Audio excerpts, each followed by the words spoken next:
مور کو جنت سے کیوں نکالا گیا؟ مور جتنا اب خوبصورت ہے اس سے کہیں زیادہ جنت میں خوبصورت تھا۔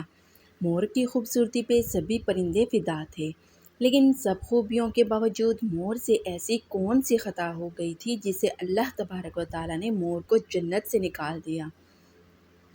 اللہ تبارک و تعالیٰ نے جب حضرت آدم علیہ السلام اور اماں حوا کو پیدا فرمایا، اس کے بعد ان کو جنت میں بھیج دیا۔ وہ دونوں جنت میں بہت ہی پرسکون رہتے تھے، بہت ہی لذیذہ میوے پھل کھایا کرتے تھے، لیکن ایک اناج جس کو کھانے سے اللہ پاک نے انہیں منع فرمایا، اور وہ اناج گندم تھا، کیونکہ شیطان حضرت آدم علیہ السلام کی وجہ سے ہی جنت سے نکالا جا چکا تھا۔ اسی وجہ سے شیطان کی حضرت آدم علیہ السلام سے دشمنی ہو گئی تھی۔ شیطان یہ چاہتا تھا کہ وہ کسی بھی طرح کا آدم علیہ السلام کو جنت سے نکال دے اور ساتھ میں اماں حوا کو بھی جنت سے نکال دے۔ جب شیطان کو یہ خبر ہوئی کہ حضرت آدم علیہ السلام کو تمام میوے کھانے کی اجازت ہے لیکن گندم کھانے کی اجازت نہیں ہے، تو شیطان انتقام کی آگ دل میں لیے جنت کے دروازے کے پاس بیٹھ گیا اور 300 سال تک وہاں پر بیٹھا رہا کہ کوئی جنت کے دروازے سے باہر آئے اور شیطانی سے بات کر سکے۔ ایک دن اچانک سے مور جنت سے باہر آ گیا۔ شیطان اس کو دیکھتے ہی بہت خوش ہو گیا۔ شیطان نے پوچھا، اے خوبصورت پرندے، تم کون ہو؟ مور بولا، میں مور ہوں، اب تم اپنا تعارف کرواؤ۔ شیطان نے جواب دیا، میں عالم کروبیہ کے ایک فرشتہ ہوں، میں اللہ پاک کی عبادت سے ایک پل بھی غافل نہیں ہوں، میں چاہتا ہوں کہ میں جنت میں بھی جاؤں، وہاں کی نعمتوں کا اپنی آنکھوں سے مشاہدہ کروں۔ شیطان مور سے کہنے لگا کہ تم مجھے جنت کے اندر لے جاؤ، میں تمہیں 3 ایسی باتیں بتاؤں گا جس سے تمہیں ابدی زندگی حاصل ہو جائے گی، تمہیں بڑھاپا اور بیماری نہیں آئے گی، تم ہمیشہ جنت میں ہی رہو گے۔ شیطان کی یہ باتیں سن کر لالچ میں آ کر مور نے کہا کہ مجھ میں تو اتنی طاقت نہیں ہے کہ میں تمہیں جنت کے اندر لے جاؤں، لیکن ایک سانپ میرا دوست ہے، وہ شاید تمہاری مدد کر سکے۔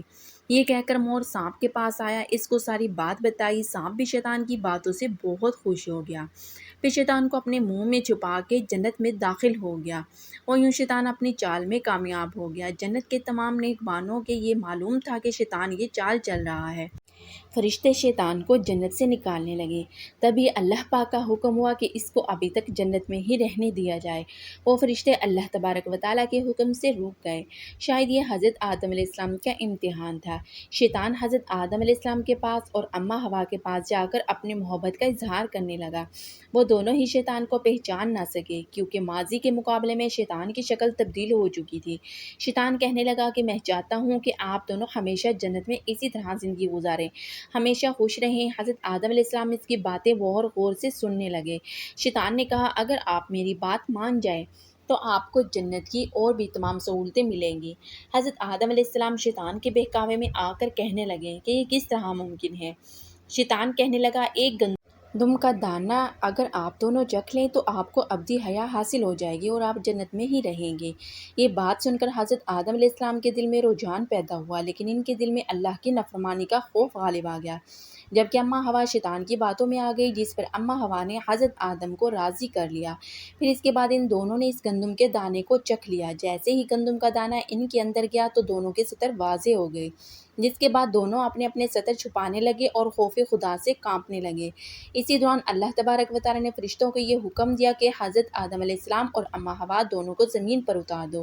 حضرت آدم علیہ السلام کو سری لنکا کے قریب نیچے زمین پر بھیج دیا، جبکہ اماں حوا کو جدہ کی سرزمین پر اتارا گیا۔ جن خوبصورت پیروں سے چل کر مور شیطان کو جنت کے اندر لے کر آیا تھا، وہی خوبصورت پاؤں اللہ پاک نے مور سے لے لیے۔ سانپ جو اپنے منہ میں شیطان کو چھپا کر لایا تھا، اس کے منہ کی خوبصورت خوشبو کو چھین کر اس میں زہر ڈال دیا گیا، پھر مور کے ساتھ ساتھ سانپ کو بھی جنت سے نکال دیا گیا۔